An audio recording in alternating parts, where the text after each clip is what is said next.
ब्राह्मण और सांप, संत और नाग की कहानी। एक समय की बात है, किसी गांव में एक ब्राह्मण अपने परिवार के साथ रहता था। उनका परिवार में उनकी पत्नी और एक पुत्र था। वह बहुत गरीब थे। उनके पास कभी कभी खाने को भी नहीं होता था। ब्राह्मण की पत्नी बहुत दुष्ट और चालाक थी, इसलिए वह रोज ब्राह्मण को भिक्षा मांगने जाने को कहती थी, पर ब्राह्मण उसकी एक नहीं सुनता था और घर में राम नाम जाप करता रहता था। सुबह होने पर जब उठा तो पास के सरोवर पर स्नान करके वह आगे चला और दूसरे गांव में पहुंचा। गांव वाले उससे ना तो कोई कथा सुनना चाहते थे और ना ही कोई उसे भिक्षा दे रहे थे। वह ब्राह्मण दुखी होकर घूम फिर उसी पीपल के पेड़ के नीचे आकर बैठ गया। वह पीपल का पेड़ बहुत विशाल था। उस पेड़ की जड़ में एक विशाल काला सांप रहता था। उस ब्राह्मण ने सोचा कि मेरी कथा तो कोई नहीं सुनता, यह कथा मैं पीपल के पेड़ को ही सुना देता हूँ। अपनी कथा सुनाने लगा।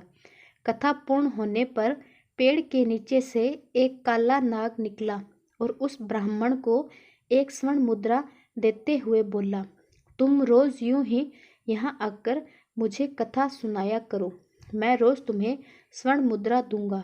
ब्राह्मण यह बात मान ली और ना यह बात तुम किसी को भी मत बताना, तुम्हारे सब दुख दूर हो जाएंगे। ब्राह्मण रोज ऐसा ही करता। सुबह उठकर नहा धोकर अपनी पोती पत्रा लेके वह पीपल के पेड़ के नीचे पहुंच जाता और वहां बैठकर कथा सुनाता। कथा पूर्ण होने पर नाग सोने की मुद्रा भेंट करता। देखते ही देखते ब्राह्मण धनिक हो गया। पूरे गांव में यह चर्चा होने लगी कि ब्राह्मण की दशा कैसे सुधर गई। यह जरूर कोई गलत काम करता होगा। ब्राह्मण को लोगों की बातों से कोई फर्क नहीं पड़ता था। वह नित्य अपना यही कार्य करता रहता था। एक दिन गांव की कुछ औरतें ब्राह्मणी के पास गई और उससे पूछने लगी कि आपके पति इतने धनवान कैसे हो गए? वह रोज कहाँ जाते हैं और रोज उनकी कथा कौन सुनता है?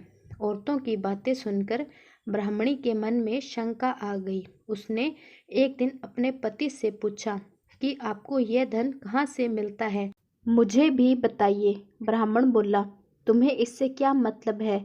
ऐसा कहकर ब्राह्मण ब्राह्मणी की बात टाल देता है। कुछ दिनों तक उसे टालता रहा, पर एक दिन ब्राह्मणी ने ब्राह्मण को मजबूर कर दिया।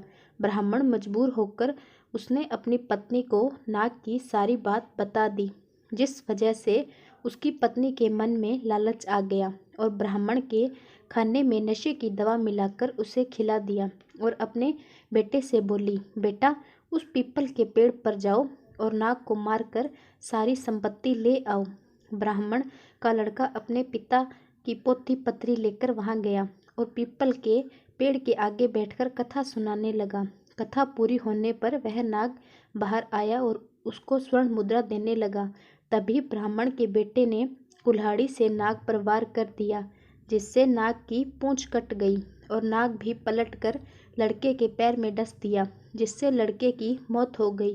इधर जब ब्राह्मण उठा तो उसने देखा कि उसकी पोती पत्रा गायब है। वह समझ गया कि कुछ गड़बड़ है।